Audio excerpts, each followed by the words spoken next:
Fantastic, man. Glutes week is the movement. I think we're going to get a lot of likes on this one. Guys, what's going on here? Oh, Nothing. Just nothing. Just hit some push-ups. Work it. You'll come strength. Yeah. Tough. Big deal.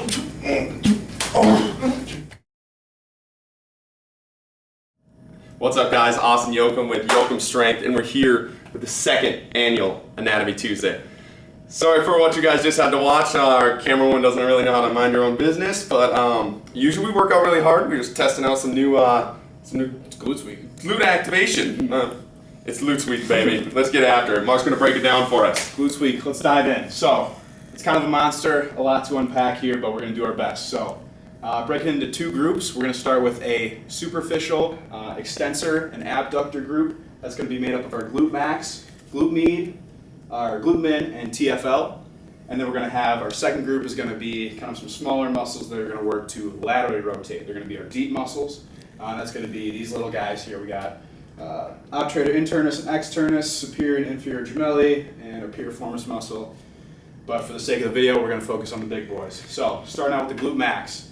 Big, powerful muscle. It's going to originate on the posterior ilium, and it's going to also originate on the sacrum and the coccyx. It's going to come down on the TFL as well as the gluteal tuberosity. Then we have the actions for that are going to be to extend the hip and to laterally rotate the thigh. And then we have the glute med and glute min. They're both going to have some similar actions, both originating again on this posterior ilium, coming down to this big bony landmark called the greater trochanter of the femur. Their actions are going to be to also assist with extending the hip, and the big action is going to be to stabilize the pelvis. So when we just talk about movement and locomotion, their action is going to be to stabilize the pelvis, make sure there's no pelvic drop, and keep things working the way they should be. Now, not only are these muscles the moneymakers on Instagram, they're the moneymakers on the court. These muscles provide all of the force we use in every single one of our athletic movements, whether we're running or we're sprinting. And one of the reasons that we want to look into this is because if these muscles aren't generating the force they're supposed to, other muscles above or below the glutes dive in and take control. This is where we come into ACL injuries, lower back injuries. We need our glutes to be firing, we need our glutes to be strong, to be good, successful athletes. Yeah, so like Austin's saying, it really goes for any muscle. If a muscle is not functioning properly, if it's not firing properly, other muscles are going to have to compensate for that and make up for it. So when we talk about a gluteal region injury, yes, we can definitely have tears, we can definitely have strains in the glutes, but the real injury is going to be when the glute is weak, and that injury is going to manifest somewhere else in the body. So we're looking at the rest of the posterior chain. If we have an imbalance and a dysfunction here, it's probably going to leak down into the hamstrings of the knee. So we'll specifically look at the knee. So kind of a visual representation here. I'm going to have Austin stand up straight as you can on one leg. If you're like me, you're feeling this right now. Rock hard glutes. Rock hard. The man is stable. He's strong all the way down the chain. Right. Everything's functioning properly. Everything looks good. When he decides to turn that muscle off, watch what's going to happen. Boom. His glute is now inactive. His pelvis is shifted out. His Q angle from his hip to his knee is now inward, meaning he's got a big knee valgus, which is a huge risk of any ACL injury. And his leg is now laterally rotated inward. So, good. Now stand back up. Fire it. Boom. We're fired up. He's fired up. So I think like that's a great visual. And if you try to take that and now put it on the field, put it into sport. Say you're running a post route, you go to plant, and your glutes don't fire. Picture that action. You come down for a rebound, your glutes don't fire. Picture that action. That energy leaks into the knee, and bad things happen. So. Yeah, and this is where it goes into a little bit of the argument of, is glute activation real? Is it a real thing? And one of the points here is that your glutes are always activated. When you're standing up, if you're able to stand, your glutes are activated. Your glutes are a pelvic stabilizer, and if they're not activated, you're going to fall over. I think it's gorillas. They have a really hard time standing up because they don't have very good glutes. It's because they can't stabilize their pelvis and stand straight up. So your glutes are always activated, but the one point that we want to attack is that they're not activated to the fullest potential and they're not as strong as they could be, because most of the time we're in that anterior pelvic tilt that we talked about last week, so we're kind of stuck like this, and we're not able to squeeze those glutes and get full contraction. So a lot of our movements that we think are activating our glutes usually aren't. Good, so now that we know that we need them activated, we need strong glutes, we need them to be built and ready to go, how do we do that? So there's a couple things we can look at when we talk about glute activation. One of those being hip mobility and hip flexor mobility. So again, kind of going back to that stream theory, maybe our glutes aren't weak just because we're not working them out the right way. Maybe we can look elsewhere. So tight hip flexors can be a big factor in that. If our hip flexors are tight, again, it's kind of pulling us into that anterior pelvic tilt. So we want to try to get that back to neutral. Ways we can do that are just some simple exercises focusing on getting that neutral pelvis and then getting in, smashing the hip flexors with a lacrosse ball or foam roll or anything like that.